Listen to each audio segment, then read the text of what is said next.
আজকের আলোচনাটা বেশ ইন্টারেস্টিং একটা বিষয় নিয়ে। আমাদের চারপাশে এমন অনেকেই আছেন যারা কোটিপতি, কিন্তু তাদের দেখলে ঠিক বোঝা যায় না। হ্যাঁ, ঠিক। আমরা আজ কথা বলবো দ্য মিলিয়নেয়ার নেক্সট ডোর বইটা নিয়ে, স্ট্যানলি আর ড্যাঙ্কোর লেখা। অবশ্যই, খুব বিখ্যাত বই। একটু বোঝার চেষ্টা করব, মানে কিভাবেই সাধারণ দেখতে মানুষগুলো আসলে এত সম্পদশালী হন। ঠিক। মূল ফোকাসটা থাকবে শুধু আয় নয়, বরং জীবনযাপন, সঞ্চয়, বিনিয়োগ, এই অভ্যাসগুলো কিভাবে সম্পদ তৈরি করে সেটা বোঝা। একদম। কারণ ধারণাটা তো এটাই যে অনেক আয় করলেই বুঝি ধনী হওয়া যায়। কিন্তু এই বইয়ের গবেষণা কিন্তু অন্য কথা বলছে। তাই নাকি? হ্যাঁ, আমেরিকার বেশিরভাগ কোটিপতি, মানে যাদের ওরা স্টাডি করেছেন, তারা কিন্তু কোনো তারকা বা বিরাট ধনী পরিবারের নন। ও আচ্ছা।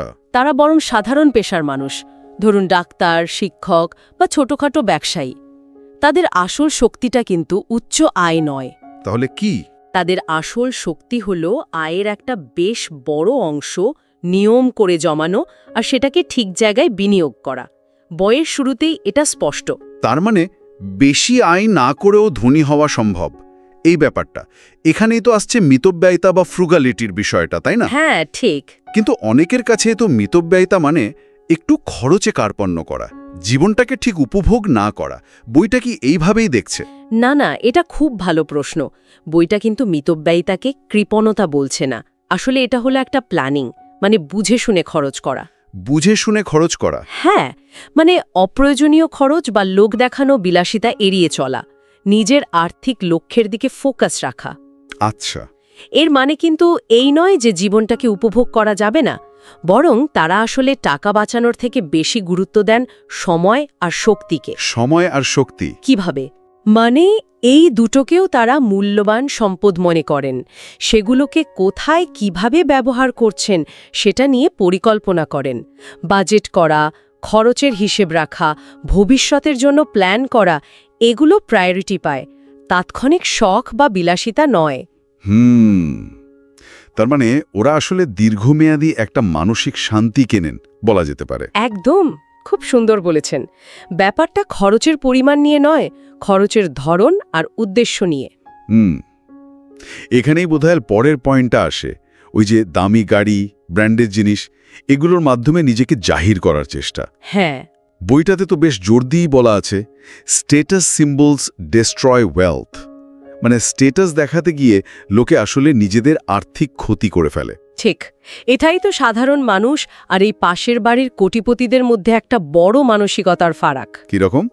তাদের লক্ষ্য হলো সম্পদ তৈরি করা, জমানো, নীরবে। লোক দেখানোটা তাদের উদ্দেশ্য নয়। আচ্ছা। বইতে দেখবেন ইকোনমিক আউটপেশেন্ট কেয়ার বলে একটা কথা আছে। হ্যাঁ, শুনেছি। মানে প্রাপ্তবয়স্ক সন্তানদের অতিরিক্ত আর্থিক সাহায্য করা। ঠিক।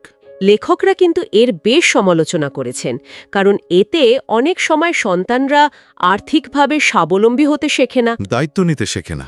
একদম, দায়িত্ববোধটা তৈরি হয় না, আর ওই যে মিতব্যয়ী হওয়া, জমানোর অভ্যাস, এগুলো রপ্ত করতে পারে না। তারা চান সন্তানরা নিজের পায়ে দাঁড়াক। বোঝা গেল। তাহলে জীবনযাপনের দিক থেকে গেল খরচ কমানো, লোক দেখানো জিনিস এড়িয়ে চলা, আর সন্তানদের ঠিকঠাক আর্থিক শিক্ষা দেওয়া। কিন্তু আয়ের দিকটা, মানে সঞ্চয় করতে হলে তো কিছু আয়ও দরকার। অবশ্যই।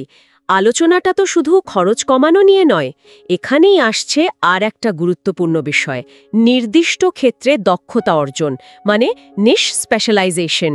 আচ্ছা, নির্দিষ্ট ক্ষেত্র। হ্যাঁ, গবেষণায় দেখা গেছে এই কোটিপতিদের বেশিরভাগই কোনো একটা বিশেষ ফিল্ডে বা পেশায় খুব গভীর দক্ষতা অর্জন করেছেন। উদাহরণস্বরূপ? তারা হয়তো খুব নামকরা বা গ্ল্যামারাস কিছু করেন না, কিন্তু যা করেন সেটুকুর সেরা কারিগর। ধরুন একজন ইলেকট্রিশিয়ান, যিনি শুধু পুরনো বিল্ডিংয়ের ওয়্যারিংয়ের এক্সপার্ট। ও, খুব স্পেসিফিক। হ্যাঁ, এই নির্দিষ্ট দক্ষতাই তাদের চাহিদা তৈরি করে, আর তারা ভালো আয় করতে পারেন। মূল ব্যাপারটা হলো অনেক দিকে অল্প অল্প মনোযোগ না দিয়ে একটা দিকে সময় আর শক্তিকে কেন্দ্রীভূত করে দীর্ঘমেয়াদী আয়ের পথ তৈরি করা। বাহ, তাহলে দুটো দিকই জরুরি। একদিকে খরচে সংযম, পরিকল্পনা, আর অন্যদিকে আয়ের ক্ষেত্রে গভীর মনোযোগ আর বিশেষ দক্ষতা। ঠিক তাই, দুটো মিলেই পুরো ছবিটা তৈরি হচ্ছে। পুরো আলোচনাটা শুনে মনে হচ্ছে আসল ব্যাপারটা লুকিয়ে আছে রোজগার ছোট ছোট অভ্যাস আর মানসিকতার ভেতরে। কোনো বিরাট লটারি জেতা বা রাতারাতি বড়লোক হওয়ার ব্যাপার নয় এটা। একেবারেই তাই। সারমর্ম করলে এটাই দাঁড়ায়, আর্থিক স্বাধীনতা আসলে উচ্চ বেতন বা উত্তরাধিকার সূত্রে পাওয়া টাকার উপর যতটা না নির্ভর করে, তার চেয়ে অনেক বেশি নির্ভর করে ডিসিপ্লিন, ধৈর্য, পরিকল্পনা আর একটা সঠিক জীবন দর্শনের উপর। আর এটা কিন্তু প্রমাণ করে যে সম্পদ গড়াটা শুধু বিশেষ কিছু মানুষের জন্য নয়, সঠিক পথে চললে যে কেউ চেষ্টা করতে পারে।